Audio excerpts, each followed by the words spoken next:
Ibu Bapak, saudara-saudariku yang dikasihi oleh Tuhan, Shalom. Selamat berjumpa kembali dalam Renungan Harian Katolik Paroki Tomang, Jakarta. Hari ini hari Selasa, tanggal 28 Oktober tahun 2025.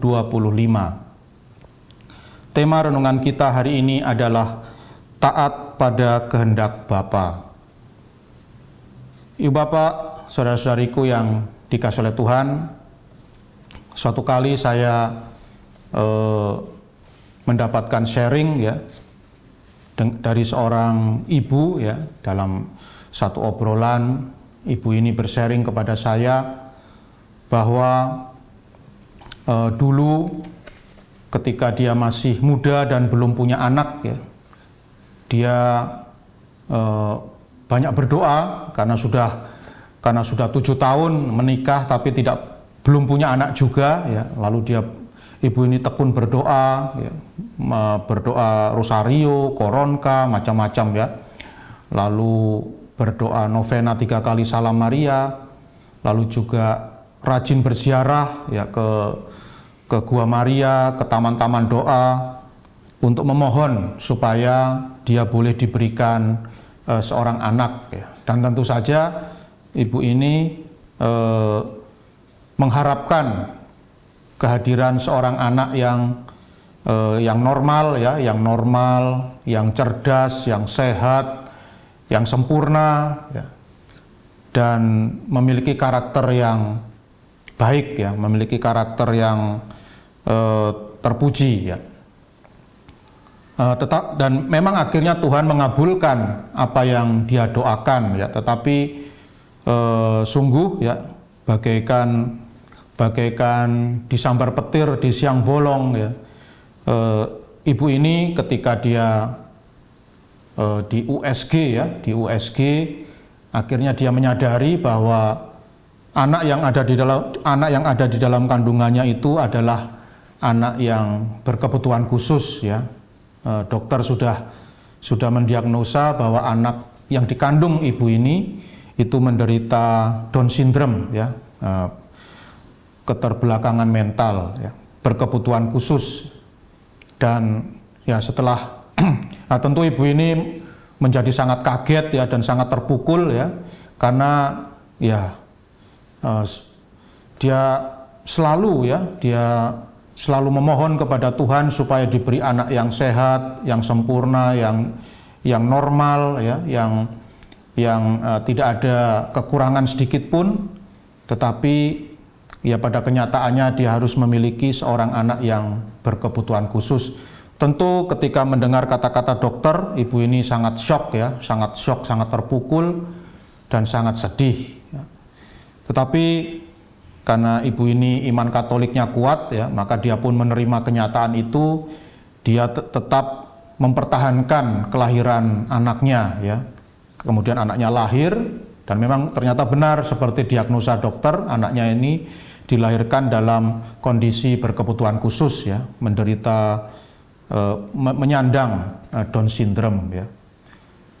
Dan ibu ini ya dia bisa menerima kehadiran anaknya itu, dan dia rawat, dia asuh dengan sangat baik sehingga akhirnya anak ini pun bisa tumbuh dan berkembang semakin lama semakin besar dan dewasa ya. Dan dalam sharingnya kepada saya ya, sharing ibu ini sungguh luar biasa, bahwa meskipun di awal-awal dia merasa kecewa dan sangat sedih ya, karena sepertinya Tuhan tidak mendengarkan doa-doanya ya, yang ingin memiliki anak yang sehat ya, anak yang normal. Tetapi akhirnya ibu ini pun menyadari ya, bahwa dengan peristiwa ini Tuhan itu melalui peristiwa ini Tuhan itu sungguh-sungguh memberikan berkat dan rahmat yang luar biasa bagi ibu ini ya. Ibu ini mengaku bahwa sebenarnya dia ini punya karakter yang karakter yang gampang panik ya, gampang gerusa-gerusu, gampang nggak sabaran ya. Bahkan sebelumnya dia mengaku ya, sebelum punya anak dia seringkali bertengkar dengan suaminya ya, karena ketidaksabarannya itu ya, karena sikapnya yang gampang panik dan gerusa-gerusu itu. Tetapi dengan proses membesarkan, mengasuh ya anaknya yang berkebutuhan khusus ini, tanpa dia sadari ya, jadi secara bawah sadar tanpa dia sadari, pengalaman mengasuh dan membesarkan anak berkebutuhan khusus ini lama-lama membentuk dia menjadi orang yang sabar ya, karena ya setiap hari dia harus merawat anaknya itu, lama-kelamaan tanpa sadar dia dibentuk oleh Tuhan ya, dia terbentuk menjadi orang yang semakin lama semakin sabar ya, dan akhirnya dia juga jarang ya, bahkan hampir tidak pernah lagi bertengkar dengan suaminya ya, karena semakin lama dia menjadi orang yang semakin sabar di dalam kehidupan ya.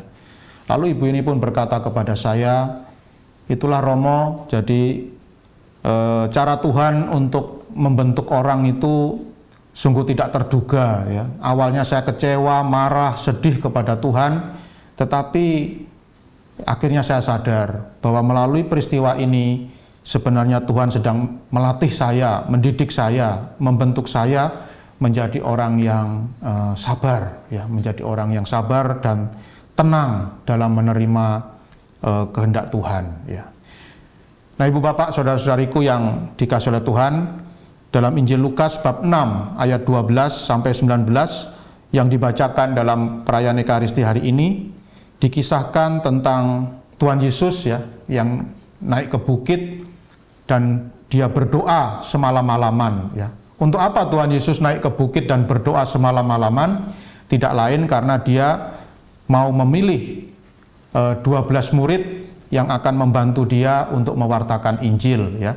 Jadi Tuhan Yesus ini sebelum memilih murid-muridnya, dia berdoa dulu di atas bukit selama semalam-malaman ya, artinya berdoa yang sungguh-sungguh, berdoa yang sangat serius ya, berdoa yang sangat mendalam, memohon kepada Bapa. Nah, tentu yang kita bisa memastikan ya, bahwa tentu dalam doanya ini Tuhan Yesus pasti menginginkan oleh Allah Bapa diberi murid-murid yang baik-baik semua ya. Jadi saya kira tidak ada guru itu yang berdoa kepada Bapa supaya diberi murid-murid yang nakal, itu tidak ada ya. Pasti saya yakin Bapak Ibu guru pasti kalau berdoa ya, mudah-mudahan tahun ajaran baru nanti saya dapat murid-murid yang baik ya, yang alim, nggak ada yang nakal, pasti seperti itu ya. Sama dengan Tuhan Yesus. Tuhan Yesus juga pasti dia berdoa supaya Bapa memberikan dia murid-murid yang baik ya. Tetapi apa yang terjadi ya kita tahu ya. Ternyata karakter murid-murid ini macam-macam ya. Nanti ada Petrus ya yang menyangkal Tuhan Yesus. Ada Thomas yang tidak percaya bahwa Tuhan Yesus telah bangkit, dan yang paling parah itu adalah Yudas Iskariot ya, yang menukar Tuhan Yesus dengan 30 keping uang perak ya, luar biasa jahatnya ya.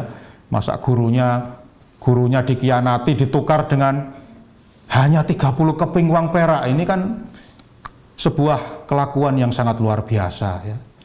Nah, padahal di awal Tuhan Yesus memohon kepada Bapa supaya diberi murid-murid yang baik ya, tetapi ternyata ya kenyataannya tidak demikian ya. Apakah dengan demikian berarti Allah Bapa itu jahat ya? Allah Bapa itu tidak sayang dengan Allah Putra ya, Tuhan kita Yesus Kristus? Tentu saja tidak ya. Nah, coba bayangkan seandainya dari ke-12 murid Tuhan Yesus itu alim-alim semua ya, baik-baik semua, tidak ada yang berkhianat ya, tidak ada murid yang jahat seperti Yudas Iskariot yang akhirnya mengkhianati Tuhan Yesus. Nah, tentu tidak ada karya keselamatan ya. Kalau nggak ada Yudas Iskariot ya, Tuhan Yesus tidak ditangkap oleh orang-orang Yahudi lalu dibunuh di kayu salib ya, dan alhasil ya kita tidak bisa menikmati karya penebusan ya. Dosa kita tidak diampuni dan kita tidak bisa diangkat menjadi anak-anak Allah yang terkasih ya. Maka dibalik kehendak Bapa ya, Nah, seringkali kehendak Allah Bapa ini kita rasakan tidak menyenangkan ya, dan tidak sesuai dengan yang kita harapkan. Tetapi ternyata di balik itu ada sesuatu yang luar biasa ya, seperti pengalaman ibu yang bersharing tadi ya. Seandainya saya tidak dianugerahi anak berkebutuhan khusus ya, anak saya yang berkebutuhan khusus itu mungkin selama-lamanya saya jadi orang yang tidak sabaran, yang gampang panik, yang gerusa-gerusu ya. Tetapi karena punya anak yang istimewa ini, saya dilatih oleh Tuhan menjadi manusia yang sabar. Demikian juga dengan pengalaman Tuhan Yesus. Ya, tentu Tuhan Yesus berharap punya murid-murid yang baik ya, yang setia kepadanya, yang mencintainya, tetapi kenyataannya dia mendapatkan murid yang jahat ya, seperti Yudas Iskariot ya, murid yang tidak setia. Tetapi dengan demikian kita semua boleh mengalami karya keselamatan sebagaimana yang direncanakan oleh Allah Bapa yang Maha Pengasih. Oleh karena itu, Ibu Bapak, Saudara-saudari yang dikasihi oleh Tuhan, marilah dalam kehidupan kita juga belajar taat pada kehendak Allah. Ya. Mungkin dalam kehidupan kita apa yang kita harapkan dari Allah ya, apa yang kita inginkan dari Allah itu ternyata meleset gitu ya. Nah, tentu kita dalam kehidupan menginginkan segala sesuatu itu menyenangkan, lancar, ya, manis. Tapi pada kenyataannya kok yang kita terima malah yang tidak menyenangkan, yang pahit, yang getir, ya, yang mengecewakan. Maka sebagai orang beriman kita harus tetap percaya bahwa entah manis, entah pahit, ya, entah menyenangkan, tidak menyenangkan, bagi kita orang percaya, pasti di balik itu ada berkat dan rahmat Tuhan yang sungguh indah. Ya.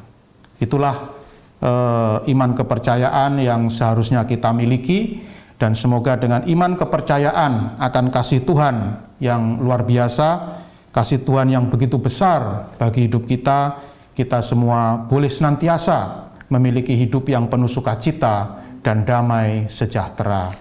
Tuhan memberkati.